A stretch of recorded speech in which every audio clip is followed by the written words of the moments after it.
Kecelakaan terjadi di Semarang Selasa malam 18 Juli 2023. Kecelakaan ini melibatkan kereta api 121 Brantas dengan tujuan Pasar Senen Blitar dan truk tronton di Jalan Madukoro, Kota Semarang, Jawa Tengah pada pukul 19.32 waktu Indonesia Barat. Kapolres Tabes Semarang, Kombes Irwan Anwar mengatakan, kecelakaan itu bermula ketika truk tiba-tiba mogok di perlintasan rel kereta api. Pengemudi dan kernet truk sudah meminta tolong petugas palang pintu saat kendaraannya mogok di palang pintu rel kereta api yang belum tertutup. Naas, kereta api melaju cepat hingga menghantam kepala truk yang menimbulkan ledakan api.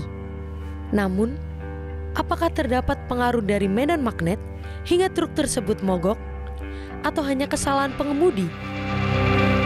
Jadi terkait dengan kondisi mogoknya truk di atas rel itu bisa dilihat dari beberapa aspek ya. Yang pertama, saat melintasi rel kendaraan itu apa itu truk, apa itu mobil, apa itu sepeda motor itu harus dijalankan pada kecepatan yang rendah ya, karena kondisinya kurang rata antara jalan dan relnya sehingga harus dijalankan pada kecepatan yang rendah.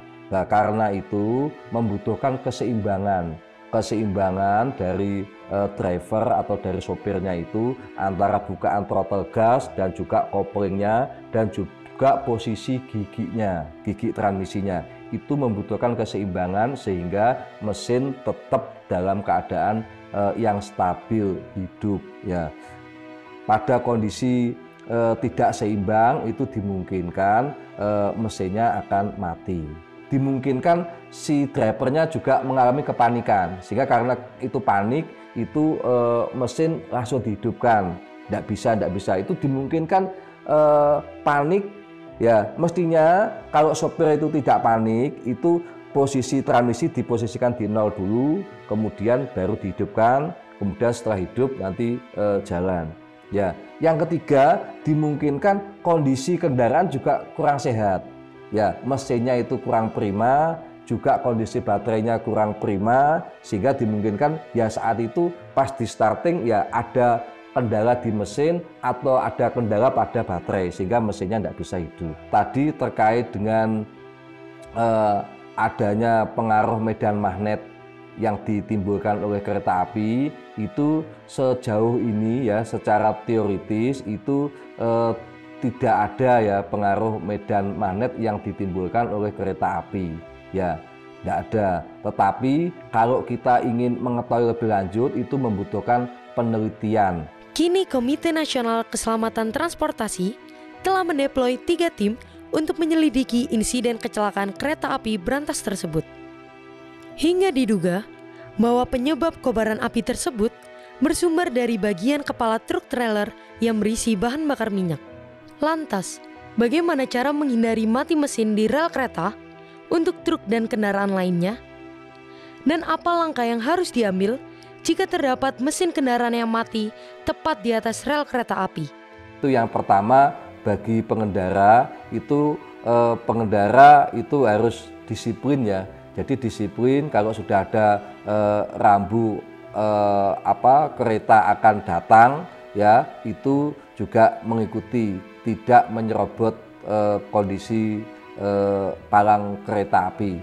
Terus yang kedua itu pengendara itu usahakan kondisi tidak panik ya. Jadi dia juga berkendara secara normal begitu, menjaga keseimbangan bukaan throttle gas, kopling dan juga posisi gigi transmisinya itu pada kondisi yang seimbang sehingga mesinnya tetap bisa hidup ya.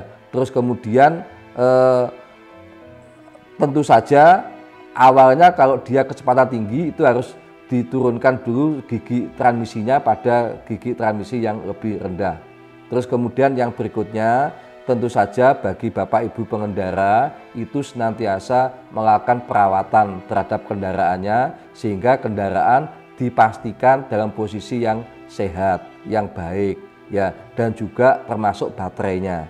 Sehingga kalaupun kejadian mesinnya mati kurang seimbang antara gasnya dan koplingnya itu kurang seimbang sehingga mesinnya mati. Itu kalau mesinnya itu kondisinya sehat dan baterainya juga sehat dan drivernya tidak panik, itu insya Allah juga akan mudah untuk dihidupkan kembali dan dilanjutkan untuk berjalan kembali. Lalu, apa pelajaran yang dapat diambil dari kecelakaan kereta api berantas dan truk tronton ini? Harapan saya sih para pengemudi itu sebaiknya awas terhadap lampu ya, karena di situ sudah ada perlintasan sebidang.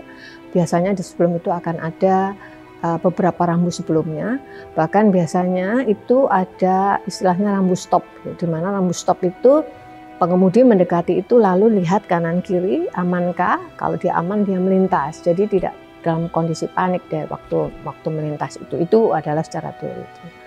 Nah, cuman kalau memang itu volume lalu lintasnya cukup tinggi, tentunya sebagai orang transportasi saya berharap suatu hari perlintasan itu menjadi perlintasan tidak sebidang sehingga jauh lebih aman insya Allah.